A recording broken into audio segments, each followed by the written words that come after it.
এই যে প্রতিষ্ঠা লগ্ন থেকে আজ পর্যন্ত বিশ্ববিদ্যালয়ের যে বর্তমান অর্জন, সেই অর্জনগুলো তুলে ধরার জন্য একটা ডকুমেন্টারি প্রদর্শন করব।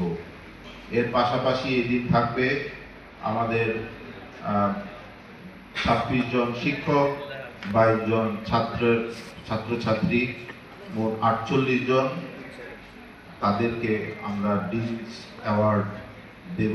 আমাদের আমন্ত্রিত অতিথি বৃন্দ তাদেরকে এই ডিনস অ্যাওয়ার্ড তুলে দেবে। এর পাশাপাশি 3 জনের জন্য আমরা 3টা ক্যাটাগরিতে ভাইস চ্যান্সেলর অ্যাওয়ার্ডের ব্যবস্থা রেখেছি। তো সর্বমোট 51 জনের জন্য এই অ্যাওয়ার্ড, সেটি এই প্রোগ্রামে থাকছে। এর পাশাপাশি আমরা বাদ জোহর আমাদের বিশ্ববিদ্যালয়ের কেন্দ্রীয় মসজিদে আমাদের প্রয়াত ম্যাডাম খালেদা জিয়ার জন্য দোয়া ব্যবস্থা আমরা রেখেছি। আর বিকেলে আমাদের 4টা থেকে কেন্দ্রীয় আমাদের যে খেলার মাঠ, সেই খেলার মাঠে আমাদের সাংস্কৃতিক অনুষ্ঠান থাকবে এবং এর 2টো সেগমেন্ট থাকবে। প্রথম সেগমেন্টে আমাদের এখানকার যে স্থানীয় বিশ্ববিদ্যালয়ের যে ছাত্রছাত্রী তাদের যে পরিবেশনা সেটা থাকবে। পাশাপাশি সন্ধ্যা 7টায় আমাদের ঢাকা থেকে একটা ব্যান্ড দল আসবে, তাদের পরিবেশনা লাগবে এবং রাত 10টার মধ্যে আমরা এই প্রোগ্রাম শেষ করব। তো মোটামুটিভাবে 12 ঘন্টার এই প্রোগ্রাম আমরা শিডিউল রেখেছি। আশা করি আমরা সুশৃঙ্খলভাবে, সুষ্ঠুভাবে আমাদের এই বিশ্ববিদ্যালয় দিবস এটি উদযাপন করতে পারব।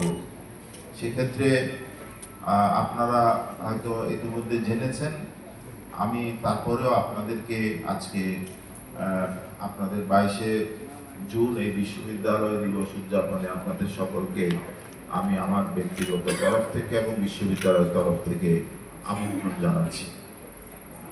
এই হলো বিশ্ববিদ্যালয় নিয়ে আমাদের দিক থেকে বক্তব্য। আমরা যেটা করতে চাচ্ছি সেটি আপনাদের সামনে তুলে ধরলাম। আর আপনারা যে বিষয়গুলো এখানে আজকে তুলে ধরেছেন সেটি বিস্তারিতভাবে আমি আর যাচ্ছি না, তবে প্রত্যেকটা বিষয়ই আমরা অ্যাড্রেস করার চেষ্টা করব।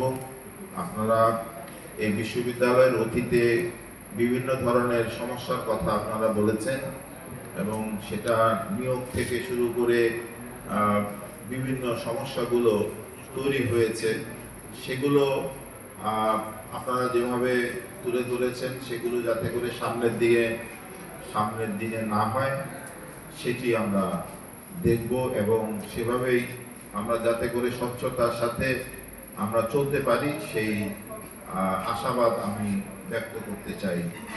এখানে যে সমস্যাগুলো আছে সেই সমস্যাগুলোর মধ্যে আপনারা জানেন অবকাঠামোগত সমস্যা আছে, হলের সমস্যা আছে, এখানে শিক্ষক সংকট আছে, ক্লাসরুম সংকট আছে, এখানে ট্রান্সপোর্টের সমস্যা আছে এবং আমাদের বিভিন্ন স্টেক হোল্ডার বিভিন্ন অনেক ধরনের তাদের যে প্রয়োজনগুলো সেই প্রয়োজনগুলো তারা উত্থাপন করেছেন। আমি যে মত বিনিময় সভাগুলো করেছি সেখান থেকে আমি নিয়েছি বিষয়গুলো, আমরা আস্তে আস্তে করে সেগুলো সমাধান করার চেষ্টা করব।